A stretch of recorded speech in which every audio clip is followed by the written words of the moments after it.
10টি আলামত দেখলে বুঝবেন আপনার সাথে খারাপ জিন আছে, জিনের আসর আপনার সাথে আছে। বিভিন্ন সময় আপনি যে সমস্ত আলামত দেখলে বুঝবেন যে একজন জিন আপনাকে ক্ষতি করার চেষ্টা করতেছে। যদি এই আমলগুলো, যে আলামতগুলো যদি আপনি দেখেন, তাহলে অবশ্যই আপনার জিন্দিগিটাকে আমলের ভিতরে নিয়ে আসবেন, আমল অনুযায়ী চলবেন এবং রুকিয়া করার চেষ্টা করবেন। বিভিন্ন জায়গায় রুকিয়া সেন্টার আছে, সেখানে রাকির কাছ থেকে আপনি ঝাড়ফুঁক করে নেবেন, রুকিয়া করে নেবেন। অবশ্যই মনে রাখবেন জিন জাতি বলতে কিছু একটা আছে। এটা যদি আপনি বিশ্বাস না করেন তাহলে আপনার ঈমান থাকবে না। কারণ আল্লাহ পাক রব্বুল আলামিন মানুষের সাথে সাথে জিনদেরকেও কিন্তু দুনিয়াতে পাঠিয়েছেন। আল্লাহ তাআলা পবিত্র কুরআনুল কারীমের ভিতরে নিজেই বলে দিয়েছেন, 27 নম্বর পারা 2 নম্বর পৃষ্ঠার 5-6 নম্বর লাইন, সূরাতুজ জারিয়াতের 56 নম্বর আয়াতে রব্বুল আলামিন বলেন, ওয়ামা খলাকতুল জিন্না ওয়াল ইনসা ইল্লা লিয়াবুদুন, I have created the human and the jinn people to worship only me. আমি মানুষ এবং জিন জাতিকে একমাত্র আমার ইবাদত করার জন্য সৃষ্টি করেছি। সুতরাং জিন জাতি আছে। আল্লাহ তাআলা জিনদের ব্যাপারে একটা সূরা নাজিল করে দিয়েছেন। এটা আধুনিক চিকিৎসা বিজ্ঞান, বর্তমানে সায়েন্স যারা চিকিৎসা বিজ্ঞান, তারা এটাকে জিন জাতি বলতে কিছু আছে এটা বিশ্বাস করতে চায় না।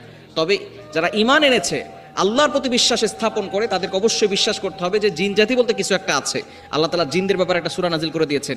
সূরাতুন নাস, মানুষের ব্যাপারে একটা সূরা নাজিল করেছেন, জিনদের ব্যাপারে একটা সূরা নাজিল করে দিয়েছেন। সুতরাং জিন জাতি আছে।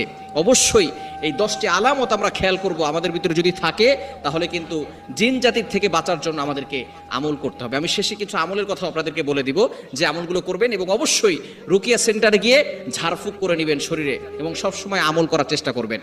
নাম্বার 1 নাম্বার হচ্ছে কোনো কারণ ছাড়াই, এগুলো হচ্ছে জাগ্রত অবস্থায় আপনি যে সিমটমগুলো দেখলে বুঝবেন যে আপনার কাছে জিন আছে কিনা। জাগ্রত অবস্থায় 5টি আলামতের কথা বলবো এবং ঘুমন্ত অবস্থায় 5টি আলামতের কথা বলবো।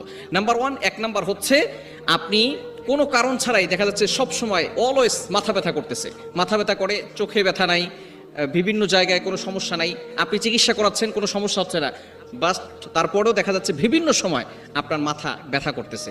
যদি এরকম ফিল হয় যে সব সময় মাথা ব্যথা করে, তাহলে মনে করবেন যে হয়তো কোনো জিন আপনার উপরে অ্যাট্রাকশন দিচ্ছে অথবা আপনার উপরে অ্যাটাক করার চেষ্টা করতেছে। এবং 2 নাম্বার হচ্ছে কোনো কিছুতে মন বসে না, আপনি ইবাদত করছেন, ইবাদতে মন বসে না, কারোর সাথে কথা বলতে ইচ্ছা করে না, যার কথাই শোনেন না কেন কারোর সাথে আপনার কথা বলতে ইচ্ছা করে না, এরকম অনেক সময় হওয়া দেখবেন। যদি এরকম হয় তাহলে মনে করবেন কোনো জিন জাতি আপনার উপরে অ্যাটাক করার চেষ্টা করতেছে, অ্যাট্রাকশন দিচ্ছে। এবং 3 নাম্বার হচ্ছে উগ্র মেজাজ। দেখবেন কিছু মানুষ আছে একেবারে উগ্র মেজাজ দেখায়, সবসময় মেজাজ খিটখিটে হয়ে থাকে, যারা দেখবেন সব সময় সন্তানদেরকে দেখতে পারে না, স্ত্রীকে দেখতে পাচ্ছে না, এবং অনেক সময় দেখা যাচ্ছে নিজের মায়ের সাথে খারাপ ব্যবহার করতেছে, বাবার সাথে খারাপ ব্যবহার করতেছে, আত্মীয় স্বজন রিলেটিভ যারা আছে কারোর সাথেই ভালো ব্যবহার করে না, সবার সাথে উগ্র মেজাজ দেখায়। যদি এরকম হয় তাহলে অবশ্যই আপনি আমল করার চেষ্টা করবেন। 4 নাম্বার হচ্ছে শরীরের কোনো অঙ্গে সর্বদা ব্যথা করা, যেমন আপনার হাতে ব্যথা করতেছে, কোমরে ব্যথা করতেছে, বারবার আপনি ডক্টর দেখাচ্ছেন, চিকিৎসা করাচ্ছেন, কিন্তু কোনো ফায়দা পাচ্ছেন না। হয়তো কোনো জায়গায় আপনাকে এমনভাবে জিন ব্যথা করে রাখছে যাতে করে আপনি বিপদে পড়ে যেতে পারেন। এবং 5 নাম্বার হচ্ছে অস্বাভাবিকভাবে খাওয়া। একজন মানুষ বেশি খেতেই পারে, এটা স্বাভাবিক। কিছু কিছু মানুষ আছে একটু বেশি খেতেই পারে, আল্লাহ তাআলা খাওয়ার ব্যাপারে কোনো নিষেধ করেন নাই। তবে অবশ্যই কিছু মানুষ দেখবেন অস্বাভাবিক খায়। একজন মানুষ 4 কেজি 5 কেজি মিষ্টি খেয়ে ফেলে, দেখবেন জিনেরা কিন্তু মিষ্টি একটু বেশি পছন্দ করে। অনেক মানুষ আবার এরকম আছে দেখবেন একসাথে 5 কেজি 6 কেজি মিষ্টি খেয়ে ফেলে। যদি এরকম হয়, অস্বাভাবিক খাওয়া, অতিরিক্ত অস্বাভাবিক খাওয়া, তাহলে মনে করবেন কোনো জিন হয়তো তাকে আক্রমণ করছে, তাকে অ্যাট্রাকশন দিচ্ছে, তার ভিতরে কোনো খারাপ জিন আছে।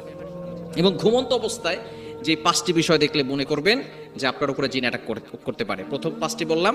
নাম্বার 6 নাম্বার হচ্ছে ঘুমের মধ্যে হঠাৎ করে চমকে ওঠা। অনেক মানুষ দেখবেন ঘুমের মধ্যে ঘুমিয়েছেন, হঠাৎ করে আপনি চমকে উঠেছেন। যদি এরকম হয় তাহলে মনে করবেন হয়তো কেউ আপনাকে আক্রমণ করার চেষ্টা করতেছে।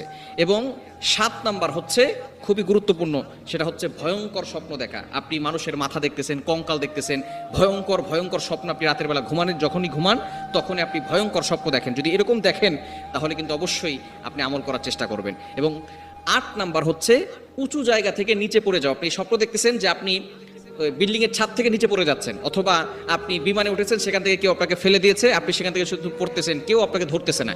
এরকম অনেক সময় যদি উপর থেকে নিচে পড়ে যাওয়া দেখেন তাহলে মনে করবেন যে কেউ জিন অথবা অন্য কেউ আপনাকে ব্ল্যাক ম্যাজিক, জাদুটোনা অথবা জিনের মাধ্যমে আপনাকে পাচার করে আপনাকে বিপদে ফেলতে চাচ্ছে। এবং 9 নাম্বার হচ্ছে ঘুমের মধ্যে আপনি স্বপ্ন দেখবেন কুকুর অথবা অন্য কোনো হিংস্র প্রাণী আপনার উপরে অ্যাটাক করতে চাচ্ছে, আপনাকে ধাওয়া করতেছে। এটা দেখলে অবশ্যই আপনি সতর্ক হবেন। এবং 10 নাম্বার হচ্ছে বিশেষ আকৃতির মানুষ দেখা স্বপ্নের ভিতরে, অনেক লম্বা, আবার অনেক খাটো, আবার অনেক কালো, আবার বিশ্রী চেহারার, কুৎসিত চেহারার মানুষ, যেগুলো দেখলে ভয়ঙ্কর লাগে। এবং এমন বড় বড় উঁচু উঁচু মানুষ দেখেন যে যার পা জমিনে আর মাথা একবার অনেক উঁচুতে, কেমন যেন আসমানে আছে বা মাথাটা। শুধু এরকম যদি দেখেন তাহলে আপনি অবশ্যই সতর্ক হবেন, কিছু আমল করবেন। 5 ওয়াক্ত নামাজ মাস্ট বি পড়বেন, অবশ্যই নামাজ পড়তে হবে। নামাজ না পড়লে কিন্তু জিন আপনার কাছ থেকে যাবে না। 5 ওয়াক্ত নামাজ মাস্ট বি পড়বেন এবং 5 ওয়াক্ত নামাজের পরে আয়াতুল কুরসি, 4 কুল, সূরা বাকারার শেষ 2টি আয়াত এগুলো পড়ে আপনি বুকে ফু দিবেন আর হাতে ফু দিয়ে পুরো শরীরকে মাসাজ করে দিবেন। রাতের বেলা অবশ্যই ঘুমানোর সময় ওযু করে ঘুমাবেন এবং আয়াতুল কুরসি, 4 কুল, সূরা বাকারার শেষ 2 আয়াত এগুলো পড়ে বুকে ফু দিবেন আর হাতে ফু দিয়ে পুরো শরীরকে মাসাজ করে দিবেন। ঘরের ভিতরে কোনো মূর্তি রাখবেন না, কোনো পুতুল রাখা যাবে না, কোনো ছবি টানিয়ে রাখা যাবে না, তাহলে কিন্তু জিন জাতিরা এই সমস্ত ঘরে বেশি থাকে। এবং ঘরের ভিতরে বেশি বেশি কোরআন তেলাওয়াত করবেন, ফজরের নামাজের পরে সূরা ইয়াসিনের তেলাওয়াত করবেন, মাগরিবের নামাজের পরে সূরা ওয়াকিয়া এবং বিশেষ করে সূরা বাকারার প্রথম 1 থেকে 30 আয়াত পর্যন্ত তেলাওয়াত করবেন। যদি করতে না পারেন রেকর্ডিং চালু করে রাখবেন। এভাবে করলে ইনশাআল্লাহ জিন বলেন, ব্ল্যাক ম্যাজিক বলেন, জাদুটোনা বলেন, কুফরি কালাম বলেন, সব কিছু থেকে আল্লাহ আপনাকে প্রোটেক্ট করবেন, হেফাজত করবেন।